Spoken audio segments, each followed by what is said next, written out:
Welcome to Retro Scale Modelling. My next build is going to be this Revell Tornado IDS Scale 148. The reason why I picked this one is because of the tail markings here. It's one of the kits that I've been putting off for a while, but I've really wanted to do it. So I thought it was about time I got on to do it. So what's in the box? So I've got this brace. I haven't opened these up yet. I'm just going to have a quick look because I'm not quite ready to start it yet. There's quite a lot of parts to this kit. Tiny amount of flashing. Remember, it is an older kit, so you would expect it.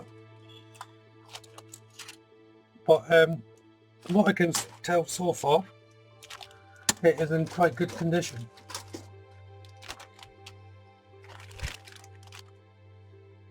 Yeah, that looks quite nice. The decals.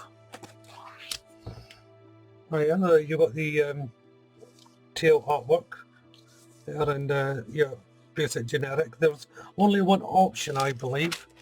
So if you do want another option for this class of Tornado, you're going to have to do your own decals or whatever is your preference. In the instructions, we have your normal paint list, sprue map, and of course the instructions.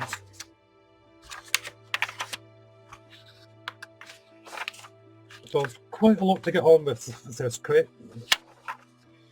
And here's the decal markings, or the stencil sheet, whatever way you want to put to it. So as I said, I'm not quite ready to build this yet. I'm just finishing off another kit that I was doing. So I'll get that done, then get this prepped, and then we'll jump into the build. I'm starting off with the seats of the cockpit, and the base colour is 76 Light Grey by Revell Aqua Colour. And as you can see, once again I'm painting on the sprue. This is mainly for ease of holding the part. And for the rest of the chair, it's 09 anthracite black,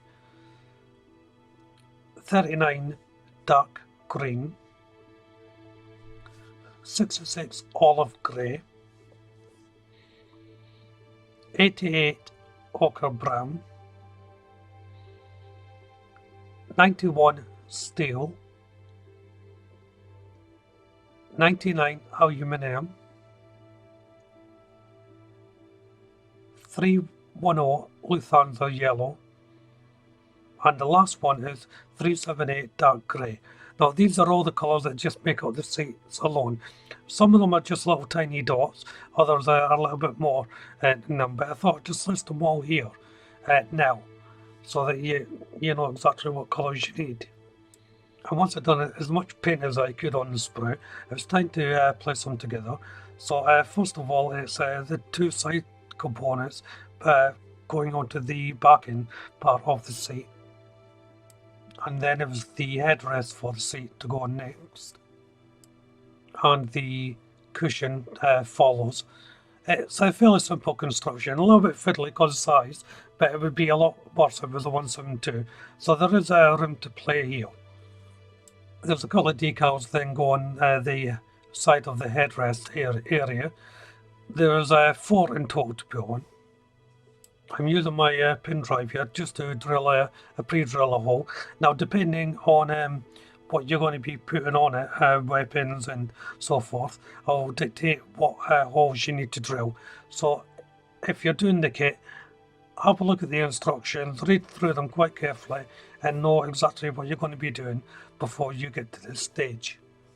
Next is the landing gear compartments, and that's 371 light grey Revell Aqua Colour for the inside here.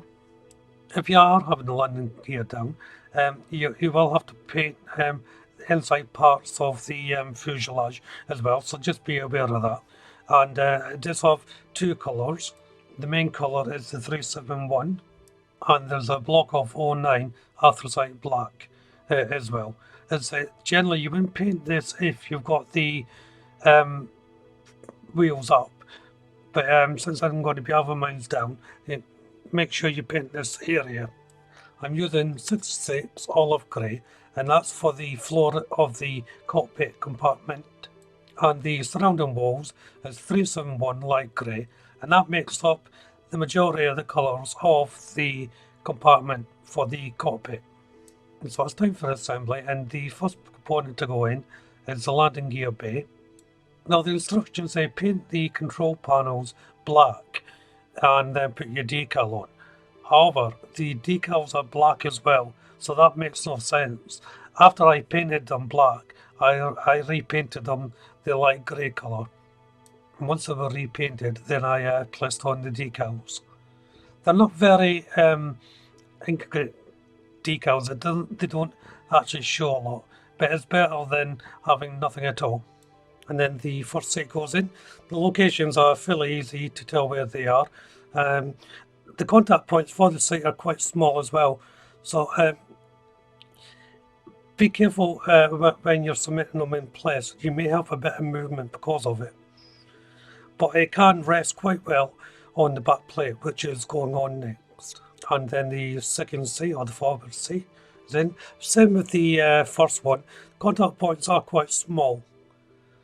And once that's done, the compartment fits on top of the landing gear bay. There's a couple of decals for the instrument panel. Put them in if you wish, or paint them. I would recommend just using the decals here. That even though they're not overly detailed, they still stand up quite well. But because of that, I would recommend using a photo etch replacement for the instrument panel, just for that more finished and detailed look. Next to go on are the dividing wall from the back to the front cockpit. This also acts as the control stick as well for the back before placing in the instrument panel. And that is basically the cockpit done. There's got a little adjustments that need to be made with the control stick and so on, but apart from that, that's complete. There's not a great amount of detail in the cockpit, which is a shame because you think a 1/4/8 scale there would be, but nonetheless that's that. So I'll end the video here while I'm making some adjustments. If you haven't done so already, why don't you check out the channel for my other videos. If you subscribe to the channel, you'll be updated with all new content. Hit that like button, and of course leave a comment. But for now, thank you all very much for watching. Bye bye.